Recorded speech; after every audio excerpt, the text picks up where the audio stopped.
حضور نے ارشاد فرمایا لکل شیء ثقالہ وثقالۃ القلوب ذکر اللہ، ہر شے کا زنگ کسی نہ کسی شے سے اترتا ہے، دل بھی زنگ آلود ہو جاتے ہیں، تو جب دل زنگ آلود ہو جائیں تو یہ اللہ تعالیٰ کے ذکر سے اترتے ہیں۔ ایک روایت میں آتا ہے دلوں کے زنگ تلاوت کلام مجید سے اترتے ہیں، اور وہ بھی اللہ تعالیٰ کا ذکر ہے، اور اس کا ذکر مختلف طریقوں سے کیا جائے اور اس کا نام مختلف انداز سے لیا جائے، یہ ساری وہ چیزیں ہیں جو دل کی میل کچیل، دل کی غلاستیں، دل کی گندگیاں اتار دیتی ہیں، اور دل مصفہ اور شفاف ہو جاتا ہے۔ حضرات صوفیہ تو کہتے ہیں جب کوئی بندہ ایک مرتبہ کہتا ہے اللہ، تو اللہ تعالیٰ اس کی طرف 70 مرتبہ نظر رحمت سے دیکھتا ہے، اور جب اللہ تعالیٰ کسی بندے کی طرف نظر رحمت سے دیکھتا ہے اس کے 70 گناہ جل کے راکھ ہو جاتے ہیں۔ تو اس لیے جب کوئی بار بار اللہ اللہ پکار رہا ہوتا ہے تو اللہ تعالیٰ کی رحمتوں کے سائے میں آ جاتا ہے، اور جب ذکر کر رہے ہوں تو اس وقت مکمل یکسوئی کے ساتھ اس کی طرف متوجہ ہونا چاہیے، جس کو پکار رہے ہیں اس کی طرف یکسوئی کے ساتھ توجہ ہو، اور وہی ذکر حقیقی ذکر ہے۔ حضرت شیخ فرید الدین عطار علیہ رحمہ فرماتے ہیں ہر عضو بدن کا الگ ذکر ہے، زبان کا الگ ذکر ہے، آنکھوں کا الگ ذکر ہے، کانوں کا الگ ذکر ہے، ہاتھوں کا، پاؤں کا، دیگر اعضائے بدنیاں کا الگ الگ ذکر ہے۔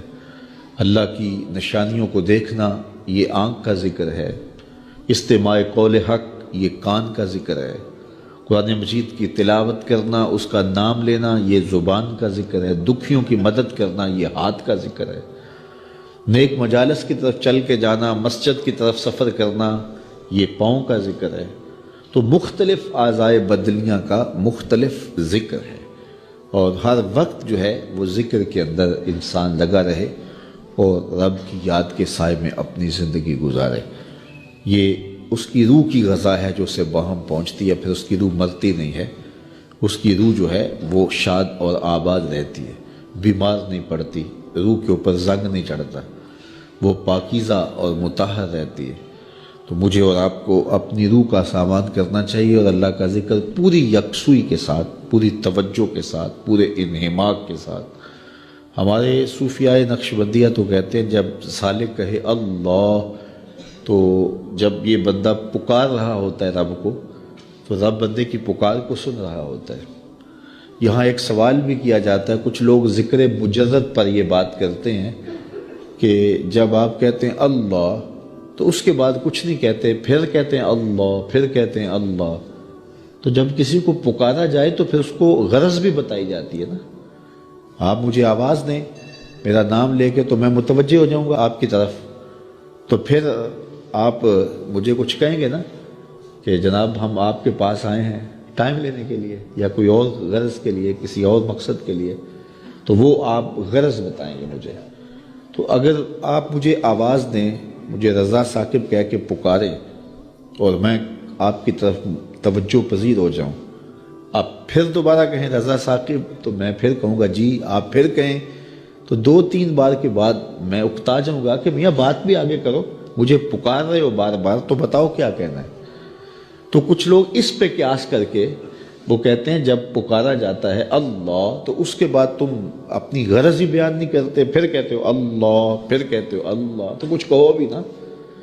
تو ہم اس کا جواب یہ دیتے ہیں کہ میں اس لیے پوچھتا ہوں کہ میاں کس لیے مجھے آواز دی ہے مجھے پتہ نہیں، اس لیے میں پوچھتا ہوں۔ لیکن جب بیٹا، بچہ ماں کو کہتا ہے امی، تو ماں کو پتہ ہوتا ہے اسے دودھ چاہیے، سردی لگ رہی ہے اسے لحاف چاہیے، اس نے واش روم میں جانا ہے، اس کی کیا ضرورت ہے۔ ماں کو پتر کی ضروریات کا پتہ ہوتا ہے، بیٹے نے صرف اتنا کہنا ہوتا ہے امی، آگے امی کو پتہ ہے اس کو کیا دینا ہے۔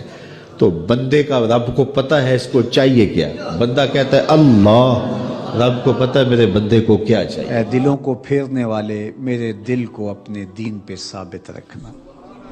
ام المومنین رضی اللہ تعالیٰ عنہ فرماتی ہیں کہ میں نے حضور علیہ السلام سے پوچھا کہ حضور اسلام لانے کے بعد بھی اس کی ضرورت ہے کہ یہ اللہ کی بارگاہ میں عرض کرے؟ تو آقا کریم نے ارشاد فرمایا کہ دل رحمان کی 2 انگلیوں کے درمیان ہے، وہ جس طرف چاہے پلٹ دے، بے نیاز ہے، تو اس لیے ہر وقت اس سے مانگنا چاہیے اللہ میرا دل سلامت رہے، دین پر قائم رہے۔ ورنہ ہم دیکھتے ہیں کتنے لوگ ہیں بظاہر اچھے ہوتے ہیں لیکن انجام بخیر نہیں ہوتا۔ انما الاعمال بالخواتیم، اعمال کا دار و مدار حسن خاتمہ پہ ہے۔ خاتمہ کیسا ہوتا ہے؟ حضرت سہل بن سعد الساعدی رضی اللہ تعالیٰ عنہ فرماتے ہیں کہ ایک غزوہ میں ایک مالدار شخص بڑی بے جگری سے لڑ رہا تھا، اس جرت سے لڑ رہا تھا کہ ہمارے دل میں آیا کہ کیا بات ہے۔ آقا کریم علیہ السلام نے دیکھا تو فرمایا جس نے اہل جہنم میں سے کسی کو دیکھنا ہوتے سے دیکھے۔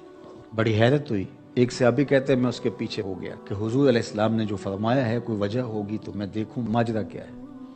تو کہتے ہیں جب وہ لڑتے لڑتے زخمی ہو گیا تو اس نے اپنی ہی تلوار کو اپنے سینے میں یوں رکھ کر کے اپنا وزن اس اوپر ڈال دیا اور دو کندھوں کے درمیان سے تلوار ادھر نکل گئی اور یوں خودکشی کر لی۔ تو کہا کہ بندہ ساری زندگی نیکیاں کرتا ہے، لکھا ہوا غالب آ جاتا ہے اور پھر آخر اچھا نہیں اس کا رہتا۔ اور کتنے ایسے لوگ ہیں کہ جن کا ماضی بہت بھیانک اور برا تھا لیکن آخر ٹھیک ہو جاتا ہے۔ تو اس لیے ہمیشہ اللہ سے انجام بخیر کی دعا مانگو۔ یا مقلب القلوب ثبت قلبی علی دینک، اے دلوں کو پھیرنے والے ہمارے دلوں کو دین پہ ثابت رکھنا، کہیں ایسا نہ ہو کہ ہمارا انجام ٹھیک نہ ہو، انجام ہمارا ٹھیک ہونا چاہیے۔ حضرت ابی ملیکہ رضی اللہ تعالی عنہ فرماتے ہیں میں 30 اصحاب رسول سے ملاقات کی ہے، میں نے سب کو فکر مند پایا ہے انجام ٹھیک ہو جائے۔ جنہوں نے اپنی آنکھوں سے حضور کو دیکھا وہ بھی ڈر رہے ہمارا انجام ٹھیک ہو جائے۔ رنگا رنگ سہیلیاں پرن کڑے، پر پریا اسدا جانیے جسدا توڑ چڑھے۔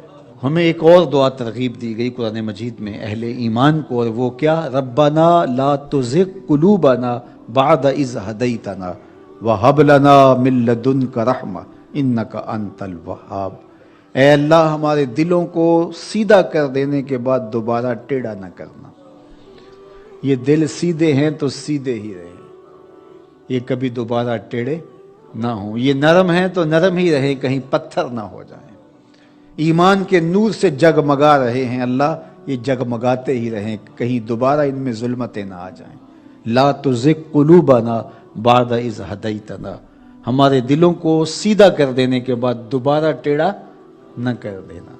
وہب لنا من لدنک رحمہ، اور ہمیں اپنی جناب سے رحمتیں عطا کر دے۔ انک انت الوہاب، تو وہاب ہے، اپنے کرم سے اپنے فضل سے ہمیں مالا مال فرما دے۔ تو میری دعا ہے اپنے لیے سب سے پہلے اور آپ سب کے لیے اور اپنے جملہ دوستوں کے لیے، پیر بھائیوں کے لیے، سب ملنے والوں کے لیے کہ اے اللہ ہم سب کو ہمیشہ ثابت قدم دین پہ رکھنا، آخری ہچکی تیرے نام پہ آئے، تیرے محبوب کی غلامی میں آئے، ہم سب کا خاتمہ ایمان پہ۔